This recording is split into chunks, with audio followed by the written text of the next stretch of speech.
Well, howdy, y'all. Welcome back to Multar Aviation. So this is a part 5 of the Aviation Weather Series. If you haven't seen any of the previous videos, I recommend you go back and watch those and subscribe so you can get notified every time I come out with a new video. I'm Dr. Andy Molter. I'm a CFI IIMEI. I'm a former corporate pilot, and I'm a professor of aviation. And so in this part 5 series, we've been talking about atmospheric pressure. And this video specifically, we're going to be talking about atmospheric pressure charts. One of the charts we have is called a surface analysis charts. And so the surface analysis chart, it uses isobars, which are lines drawn on charts connecting points of equal sea level pressure. And then there's more annotations like the low symbol, high symbol, the trough, and the ridge. And so here's a surface analysis chart. And as you see on the chart here, these black lines, these are the isobars. I'll go ahead and give you my laser pointer here so you can see it better. So these black lines here are the isobars, and so isobars, bar means for like millibar pressure. It just shows equal pressure along the length of that isobar. So this isobar here is 1,016 millibars, and so as we follow it, this whole line represents 1,016 millibars for that area that it goes around. And then this next line inside is 1,020, and the next line is 1,024. And so at the center of that, we have a high pressure area. So it's an area of high pressure. And then when we go to the left here in the center over Texas, we have this line here that's 1,008 millibars, which is much lower than this area high pressure. And so it's all relative to each other. So this area is lower pressure. And in the center of it, we have the L saying that this is a low pressure area.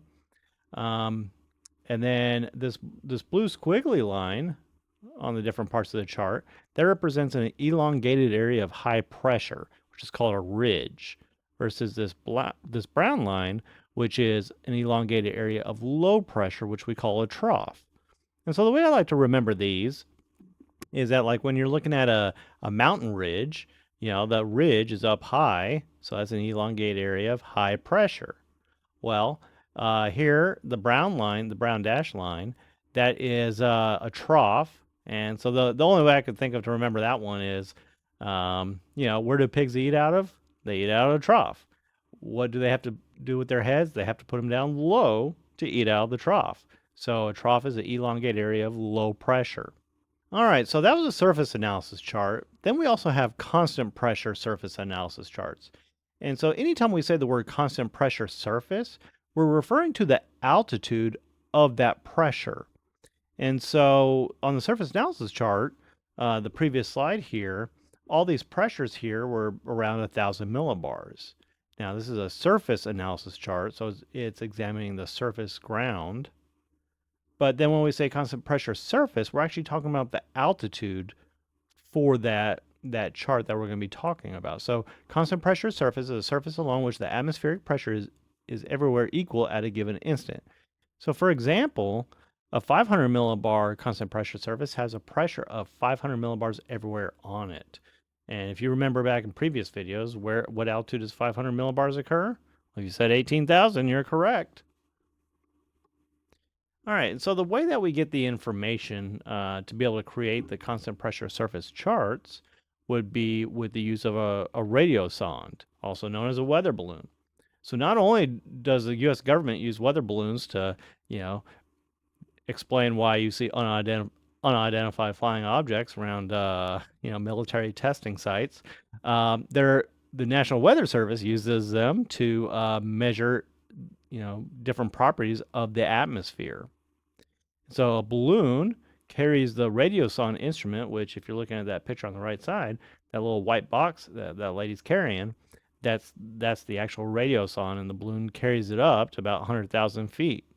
Along the way, it's going to be collecting information on the air temperature, the relative humidity, and then GPS also helps it detect wind speed and direction as it's floating across.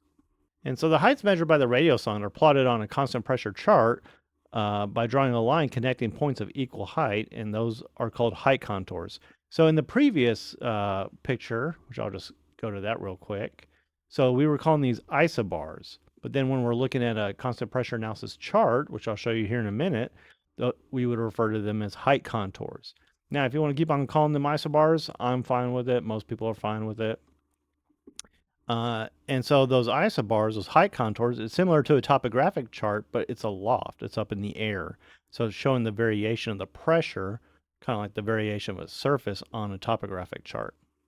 And so a contour analysis, we use that information to show those areas of high pressure, any ridges, which remember are elongated area of high pressure, lows, and troughs, which troughs were elongated areas of low pressure. And so that it shows that aloft, and we can use that information for, meteorologists will use that information to create our aviation weather products. And so here's a constant pressure analysis of, at 500 millibars. And so at the different altitudes, we would refer to those as different constant pressure surfaces. So, 1,000 millibars, that was a surface analysis chart. But once we go above the surface, then, at 700 millibars, that's at 10,000 feet. 500 millibars, that's 18,000 feet. And so on. When you get to 100 millibars, that represents 53,000 feet. And so what we see here on the left side of the picture is, we have an area of high pressure over like the Tennessee, Kentucky area, and then there's a ridge above that. But that's that's at 500 millibars, so that's what the atmosphere is at 18,000 feet. All right, well, that's all I have for you in this video. So in the next video, we're actually going to be talking about density. So you definitely want to subscribe so you can get notified when that video comes out. I'm going to explain density, which I know a lot of you have a confusion on that subject. So make sure you subscribe so you get notified. And if you have any questions, leave them in the comment section below. I'll be happy to answer them. All right, well, thanks for watching. Bye.